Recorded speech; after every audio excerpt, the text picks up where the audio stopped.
සුබ දවසක් ඔයාලට.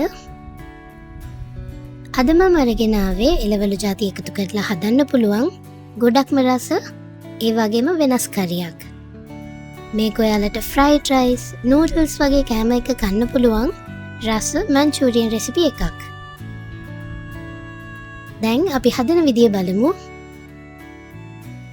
මුලින්ම භාජනයකට පොඩියට කපාගත්ත ගෝවා, හීනියට ග්‍රේට් කරගත්ත කැරට්, පොඩියට කපාගත්ත ලූණු කොළ එකතු කරලා මික්ස් කරගන්න ඕන.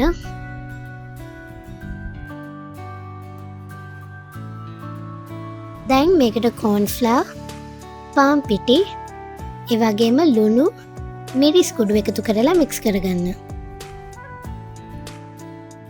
මෙහෙම හොඳට මික්ස් කරනකොට මේ එළවලු වලින් වතුර ඇරලා මේක ගුලි හදන්න පුළුවන් විදියට මෙන්න මේ විදියට හැදෙනවා. දැන් අතට තෙල් ටිකක් ගාගෙන මේ විදියට පොඩි පොඩි බෝල විදියට හදාගන්න. ඊට පස්සේ අපි මේ ටික බැද ගන්න ඕන. ඒකට හට්ටියට තෙල් දාලා තෙල් රත් වුණාට පස්සේ මේ එළවලු බෝල ටික එකතු කරලා මද ගින්දරේ බැද ගන්න. මේක බදිනකොට ගින්දර ගොඩක් වැඩි කරගන්න එපා. එහෙම වුණොත් මේ බෝලවල මද අමු වෙන්න පුළුවන්. අපි දැන් කරි එක හදන්න කලින් කෝන්ෆ්ලවර් මික්ස්චර් එක හදාගමු. ඒකට කෝන්ෆ්ලවර් වලට වතුර එකතු කරලා මේ විදියට කැටි හිටින්නේ නැති විදිහේ මිශ්‍රණයක් හදාගන්න. දැන් අපි කරි එක හදාගමු.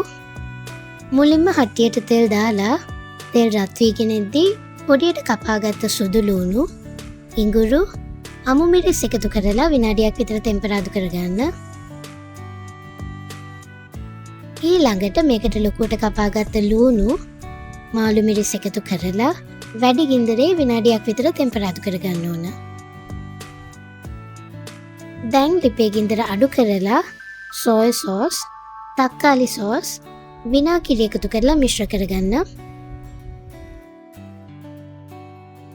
මේකට දැන් කහ කුඩු, ගම් මිරිස් කුඩු, ලුණු, කෑලි මිරිස්, මිරිස් කුඩු එකතු කරලා හොඳට මික්ස් කරගෙන වතුර එකතු කරගන්න. දැන් මේ ටික මිශ්‍ර කරගෙන ඒකට අපි කලින් හදාගත්ත කෝන්ෆ්ලවර් මිශ්‍රණය එකතු කරලා මිශ්‍ර කරගෙන වැඩි ගින්දරේ මේ හොද්ද නටනකම් උයා ගන්න. දැන් සීනි ටිකක් එකතු කරලා මික්ස් කරගෙන අපි කලින් බැදගත්ත බෝල ටික එකතු කරලා හොඳට බෝලවල මේ කරි එක වදිනකම් කලවම් කරගන්න. දැන් විනාඩියක් විතර මද ගින්දරේ උයාගෙන මෙන්න මේ රසම රස මන්චූරියන් එක හදාගන්න. ඔයාලත් මේක මේ විදියට හදලා කාලා බලලා රස කොහොමද කියලා කමෙන්ට් කරන්න.